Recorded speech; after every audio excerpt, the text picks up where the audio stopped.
Hi, and welcome to the X22 Report. My name is Dave, and this is episode 389, and today's date is June 12th, 2014. And the title of this episode is Central Bankers Are Planning a Kinetic Strike to Protect the Dollar Collapse. And we can see what is going on. The Middle East completely falling apart, and the central bankers realize it. They are worried.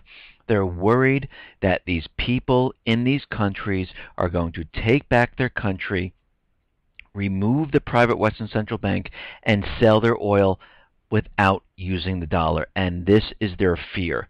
They want to keep this dollar propped up long enough to start some type of war. If these people in Libya, in Iraq, in Yemen actually take over these countries, remove the puppet regimes, get rid of the private Western Central Banks, and sell the oil in these countries not using the US dollar, the dollar is doomed, and they know it. And the United States, the people in the United States are going to turn to the Fed, to the central bankers, to the government and say, you caused this. And this is their biggest fear. This is what they are worried about. This is why they've been going around the world spreading the empire of the United States thinner and thinner to keep this system alive. And they know it's coming down. They know they can't keep it going for much longer. And they know they need to start something. So everything is not blamed on them. And this is a perfect example. I mean, they could just sit there and say, you know what? Let the people in Iraq just take back the country. Who cares anymore? But they're not going to let this happen because they know that this would start something, and it would be a chain reaction, and the dollar would implode. So you can see from their actions, they are worried. They're worried about this collapsing, and they don't want this system to collapse just yet until they actually get something started, and that is war. And they'll need an event coming up very, very soon because they realize it's completely falling apart, and Ukraine is not any better, and they couldn't get into Venezuela. They're in Central Africa fighting those battles, and it's not going as planned, and it's actually getting worse. It's slipping through their fingers. And you have to remember, they're setting everything up for after the war to be in control, to reset the system. This is why Common Core is being put into place. This is why they're getting rid of all the rights. At least that's what they believe.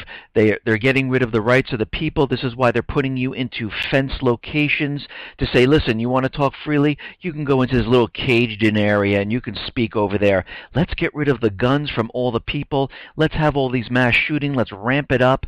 Let's get this going because the entire system is collapsing, and we're having warnings from the World Bank and IMF telling everyone that, yes, something is wrong. The entire system is about to come down. Let's get into this economic collapse news here. And we've been talking a lot about unemployment. We've been talking a lot about real estate. We've been talking a lot about retail. And it's all starting to come together now. And like I said, after this summertime, I mean, this is the hot season for real estate. I mean, after this summer, we're going to see major, major changes. I'm telling you, this year is starting to mimic 2008. And of course, when everything starts to fall apart, it is going to be a lot worse than 2008.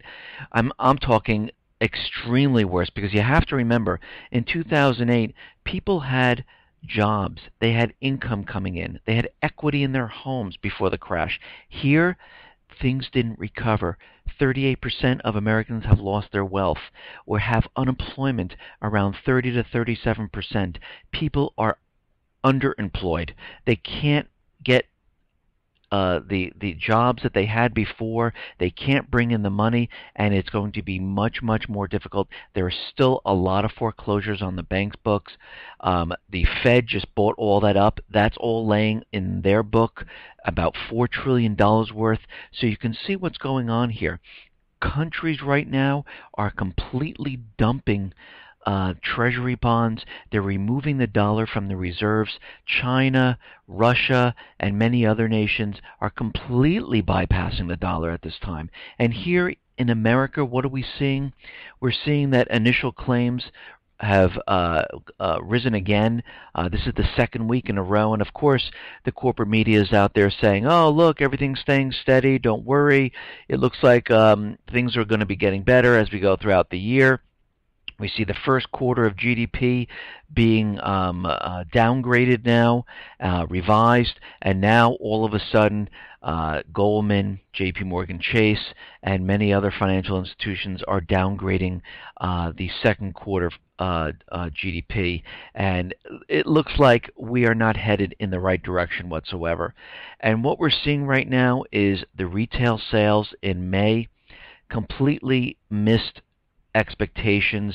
The surge that they talked about for the rest of the year is never going to happen, because the government officials love to tell you, and of course the IMF likes to tell you this, the World Bank loves to tell you this, they love to tell you that things are going to be okay, don't worry, keep believing in the illusion, and they're telling us that this rest of the year is going to be incredible. We're going to see incredible growth. Unemployment is going to go way, way down, and we know for a fact it's not going to happen. Right now, in May, the retail sales missed expectations of 0.6% increase, printing at around 0.3%, with the entire positive print due to auto and gas sales. And if we actually break this down of what actually happened in retail, it doesn't look good. It looks like we're pretty much at a 0% gain at this time. But if we break it down and we look further into retail sales, we see like electronic and appliance stores down minus 0.3%. We see health and personal care stores down by 0.1%, negative 0.1%. Clothing and clothing accessories minus 0.6%. Sporting goods minus 0.1%. General merchandise stores, department stores, the big stores, down negative 1.4%. Miscellaneous store retailers down 1.8%, and this goes on and on and on, and it is not looking good at all. It is actually getting worse. And they really can't blame this on the weather. I mean, we are in spring going into summer. The weather is out of it. It's not even a factor anymore, and things are getting worse. So if we look at what's going on in real estate right now, and I've been talking about real estate for quite a while. I mean, I was going back to, I've been doing this for quite a while, and if we go back to 2013 in August, I've been saying there was something wrong with the real estate then. Even though the president, the Fed, and everyone else was telling us that real estate was fine, I was saying that real estate was heading in the opposite direction, and this is why we saw mortgage companies, mortgage departments laying off thousands upon thousands of people, because they already knew what was coming.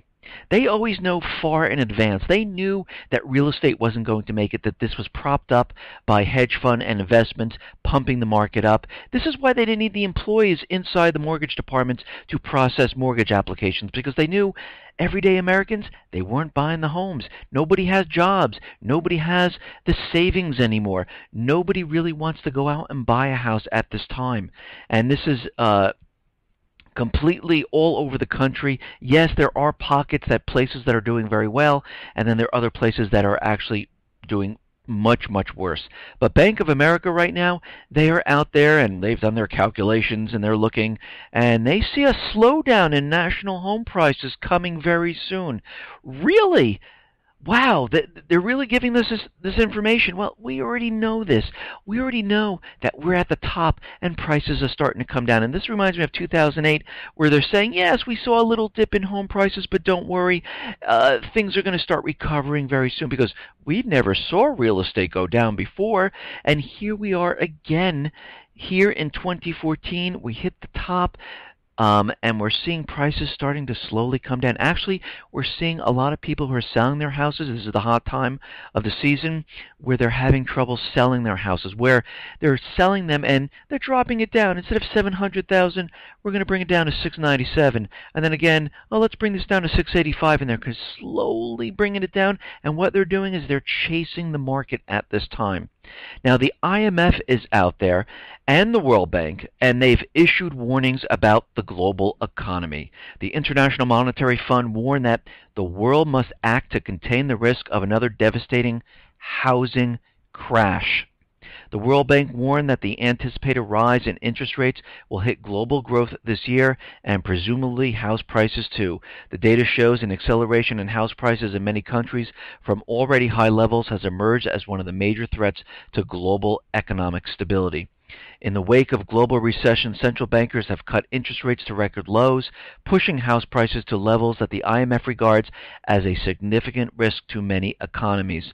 The World Bank chief economist is offering important advice to investors and savers when he said that now is the time to prepare for the next crisis. Let's just put this in perspective. Right now, housing is completely falling apart. I mean, we understand that mortgage originations are down by 66%. People aren't refinancing. They're laying off thousands upon thousands of people in the mortgage department. Mortgage companies are actually closing down and going out of business. Now, let's just say interest rates start to rise. They start to push it up. Didn't we see this in 2008 when they pushed the interest rates up? What happened? It fell apart. The same thing's going to happen now, but this is going to be a catastrophe. It's going to be something that we have never, ever seen before. And they're looking at this and they're saying, yes, something bad is coming. And of course, we already know this. We've been preparing for this. We're already ahead of the game. And if we really look, we can see that the people out there who are in stock market are starting to cash in and keep a boatload of cash at this time. And what we're seeing is that the average cash position right now is up from 26% in 2012 to 36% at this time. Why is everyone going and moving into cash? Well, according to Suzanne Duncan, head of research at the Center for Applied Research, investors are haunted by the 2008 market crash. Investors are expecting a market crash, potentially another financial crisis, she says. While the baby boomers, ages 49 to 67, they have about 41% of their money in cash. Generation X, which is about 33 to 48, and the millennials under 33, they're holding about 40% of their investments in cash right now because they are very worried. People are getting out of the market at this time. They're keeping and hoarding cash. And I'm going to say right now, hoarding cash might be great right now, but when the dollar starts to devalue and other countries start to remove it from the reserves at a fast rate, the dollar is going to lose value very quickly, and you'll just be holding on to pieces of paper. Yes, it's a good idea to keep some cash in the house, but I would put it into hard assets at this time. This is what I'm doing. I do not sell gold or silver or anything like that whatsoever. I do this for my family. I'm prepared. I want a lot of my assets, and an asset that's been around for thousands upon thousands of years. It's a universal asset that everyone recognizes. It's gold and silver, and I continually do it. As the price goes down, I buy more and I hold on to it. It's physical. I do not sell it. That is my insurance policy on wealth. And I also continually bring in food, water, medical supplies, because I realize as the dollar is devaluing and things start to get very, very expensive, I need a way to feed my family, to have them have water, and as things completely fall apart, I need to make sure that my family, my children, are safe, they have food. We're locked down because of people who weren't prepared, running around looking for all this and trying to prepare themselves. And it's a little too late at that time because everyone is thinking the same thing. And I'm going to tell you right now, those who are prepared compared to those who are not prepared is disproportionate right now. And you're going to see a lot of people running around in desperation looking for these supplies when everything starts to fall apart. Now, the Bank of France Governor Christian Noyer said the U.S. investigation into BNP's dealings with sanctioned nations may encourage companies to stop using dollars in international transactions at the time. We could say that companies would have maximum interest to do the most possible transactions in other currencies and pretty much move away from the dollar at this time. So you can see the thought process in many companies, in many countries. They're all thinking it. They just haven't done it yet. They're thinking, you know what? We see what's going on here. We see the sanctions. We see the dollar having trouble staying afloat here. It is in a downward trajectory at this time. A lot of countries are selling their treasuries. This is why the Fed has Belgium as their proxy, going out and purchasing the treasury bonds, or the ECB or someone inside Belgium doing this. It looks like they're still tapering here in the United States to give us that illusion that we're in a recovery. They have their proxies out there purchasing treasuries because they're trying to keep up with all the countries that are dumping the treasuries. They're trying to make sure that countries continually hold on to the US dollar. This is why they're going to go into Iraq somehow, some way. They're going to go into Libya, and they're going to try to keep this propped up. And if they can't, they're going to need to really move quickly to start an event so they're not blamed for this complete collapse. And right now, we see things are completely falling apart. Now, here's some good news for everyone.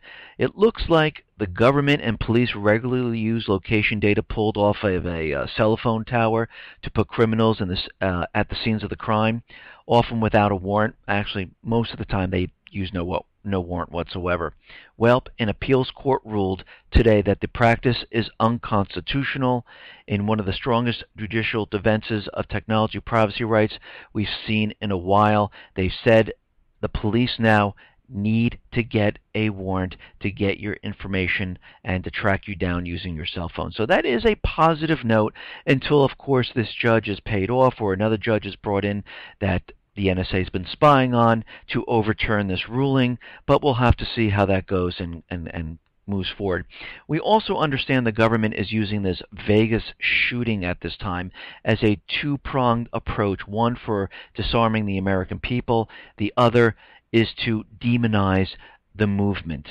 And when I say the movement, this is basically those people who are anti-government, if you like to call it that, or questioning the government.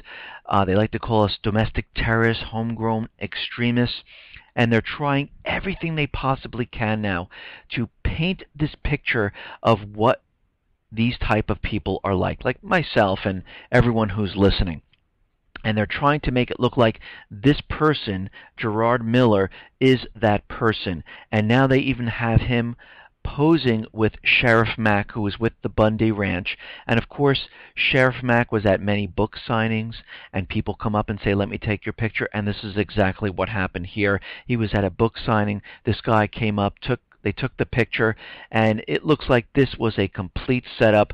Just like at the Bundy Ranch, they had him standing out. They interviewed just him, Gerard Miller, and if you notice, all these pictures are starting to show up, and the government's saying, oh, he's anti-government, he's domestic terrorist, and we're seeing that this is their agenda right now because they realize that everything is falling apart. And let me just say, the whole world, the private Western Central Bank world, realizes that the debt of these countries cannot be sustained. The derivatives, the amount of derivatives cannot be sustained. All of this is going to fall apart, and they realize this. And right now, Boris Johnson is going to buy 3 water cannons for the Metropolitan Police in London right now. And they're purchasing, and they want these cannons in there right now because they believe that in this summer, there could be some type of civil disorder coming. Now, where does he get this information that something's going to go on this summer? Do they know something we don't? And then if you look even further, we understand that Eric Holder is starting up the task force to find those domestic terrorists, the homegrown extremists, and that just coincides with that the Nevada shooting, where they're using it to paint a picture of what a domestic terrorist, homegrown extremist, people who question the government look like, or what they're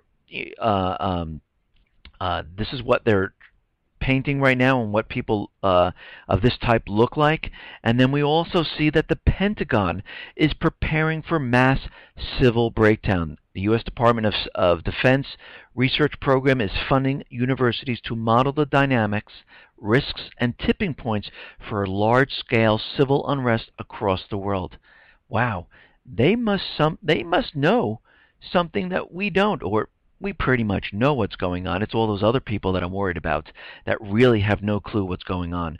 Under the supervision of various U.S. military agencies, the multi-million-dollar program is designed to develop immediate and long-term warfighter relevant insights for senior officials and decision makers in the defense policy community and to inform policy implemented by combatant commands.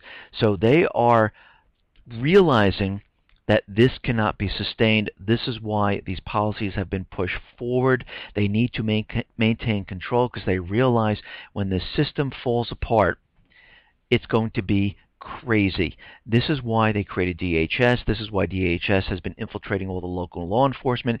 Right now, DHS is dormant. When they activate DHS, you're going to see a completely different side of DHS, and local law enforcement will all of a sudden go green. They'll have a green light, and they will be activated, and everything is about to change. Because what they're worried about is that when this whole system starts to come down, people can't afford food, people make a run on the supermarkets, people are breaking into homes, killing people just to get the merchandise that they need to survive. They understand that they will need to maintain control and control everyone while this happens. And this is why there are FEMA camps, because they're going to bring the majority, the most of the people as they possibly can to these camps, and the rest they're going to have to deal with. And this is why they're trying to disarm the American people.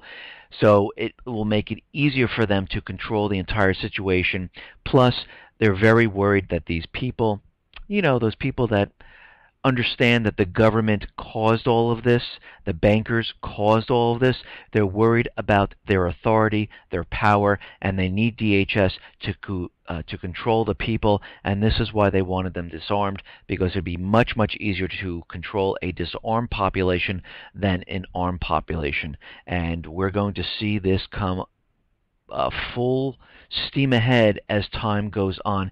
We can see countries are already getting ready for this.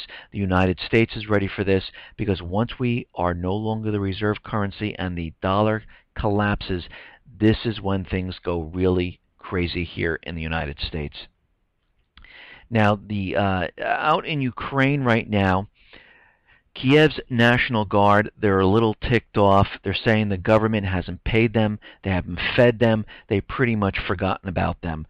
And the Ukraine government has been using the National Guard conscripts as a major assault force in attacks on anti-Kiev forces in the east of the country. It is mostly the Guards, many of whom are the ultra-nationalist right sector movement. Now an entire unit of the National Guard has revolted and is heading back to Kiev, claiming they have been abandoned by the government and left unpaid. According to official papers, we don't exist. We're an illusion. It's like we've been deployed here. We haven't gotten any ammunition, nothing, claimed the commander of the 3rd Squadron. We haven't received any food. We've only received one check of about $600 US, and that was about 2 months ago. And they're pissed off, and they're heading back to Kiev. And you can see that things aren't going as well for the puppet regime in this area. But don't worry, they're continuing with the anti-terrorism forces. Actually, Russia right now is saying that the puppet regime, the anti-terrorism forces, are using banned weapons. Russia has accused the Ukraine of using prohibited weapons while attempting to retake the pro-Russian controlled city of Slavansk. Ukraine Defense Forces and nationalists are using prohibited weapons called incendiary devices, which are designed to start fires and were extensively used during the Vietnam War and are banned by the UN Convention on certain conventional weapons. So they are making their case, saying they've been using these weapons and they should not be using these weapons. But the paid mercenaries in these anti-terrorism forces do not care. The United States central bankers do not care, as long as they take control of the southeastern sections. That's all they want. You want your money, you better do this. And this is what's happening.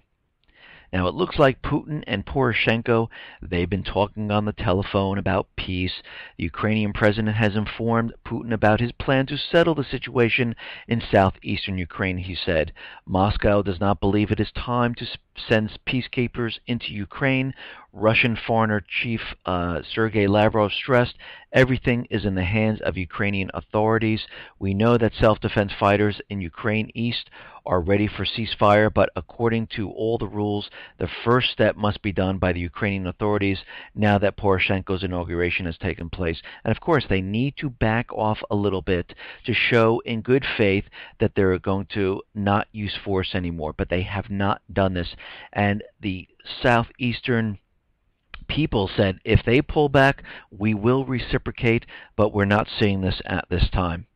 Now, it looks like a Russian bomber flew very close to Alaska, about 50 miles off the California coast, and the United States scrambled its fighters, went after it, and of course it just turned back and went back to Russia, and nothing really happened. But, you know, the news is playing that up like, oh my God, Russia came very close, who knows what they were planning. And of course they just flew back. It was part of their mission, and they've seen this many, many times up in that area.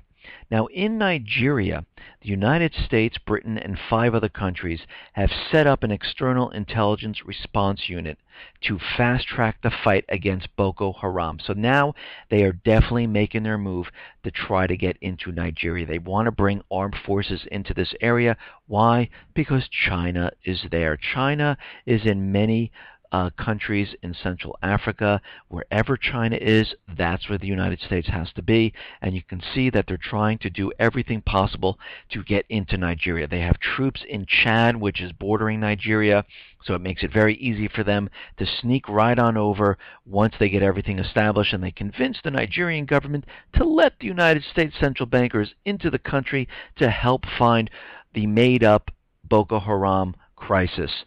And this is what they're doing.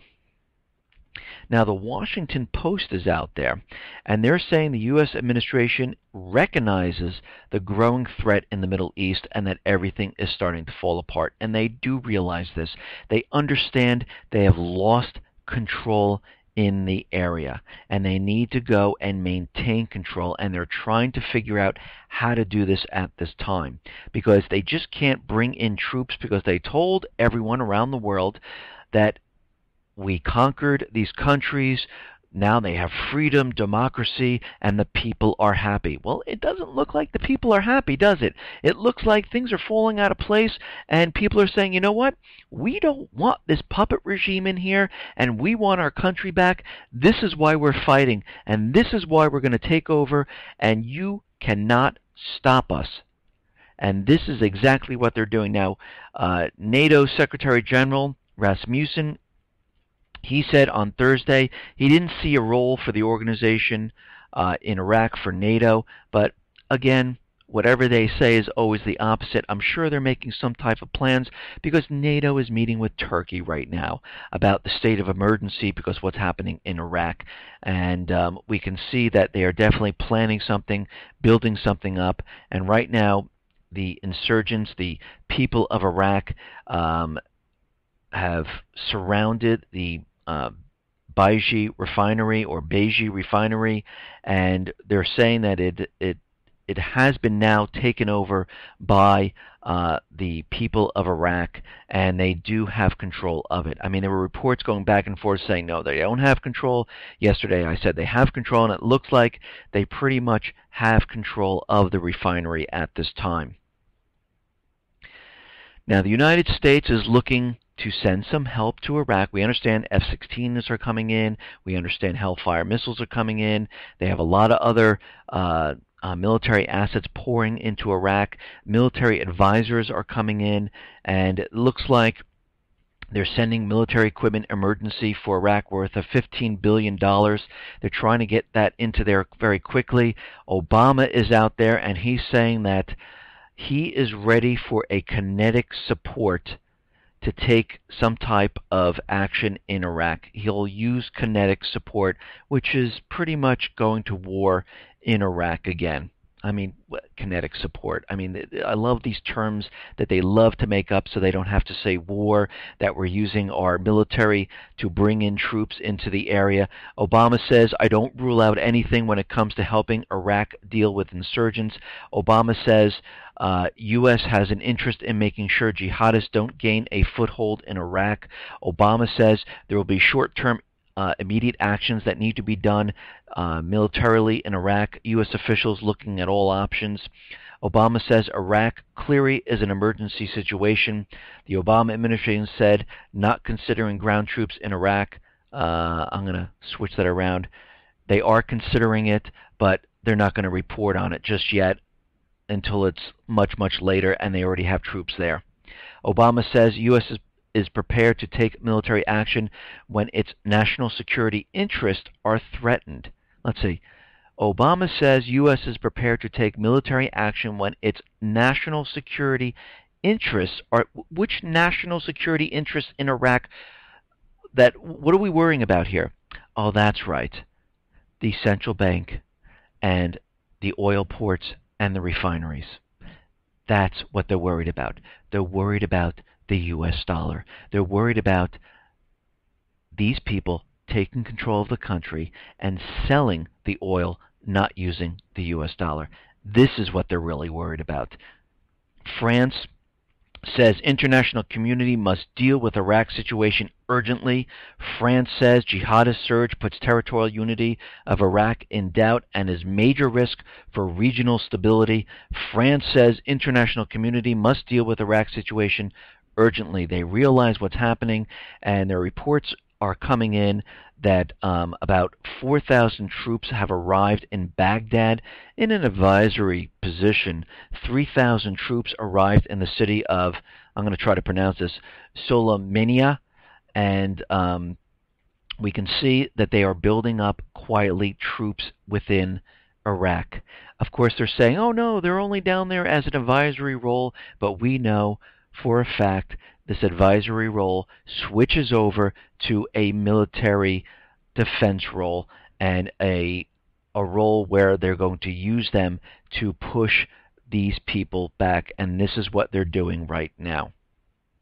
Now, there is another warning out there saying that al-shabaab is ready to attack Western interests, and Somalia's al-Qaeda-linked al-Shabaab insurgents are planning further attacks in the Horn of Africa. Of course that's where they're going to do it, because that's where the United States wants to get into. They want these attacks, these international terrorists, to do something so they can say, we need to bring in the United States into these regions to control them because it's out of control.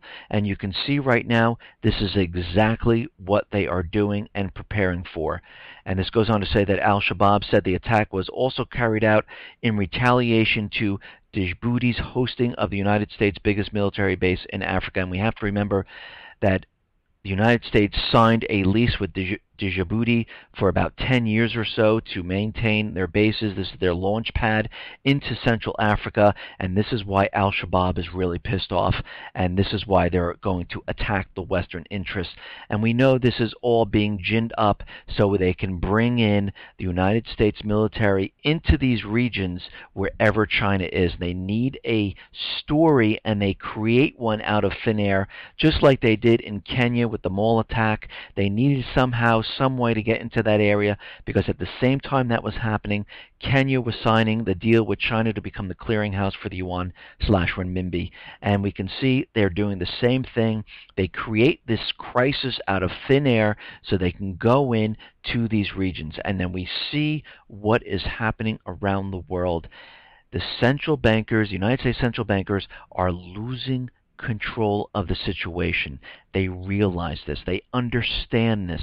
They realize they need to bring in more military assets to control this, because they do not want this collapse to occur before they get an event started.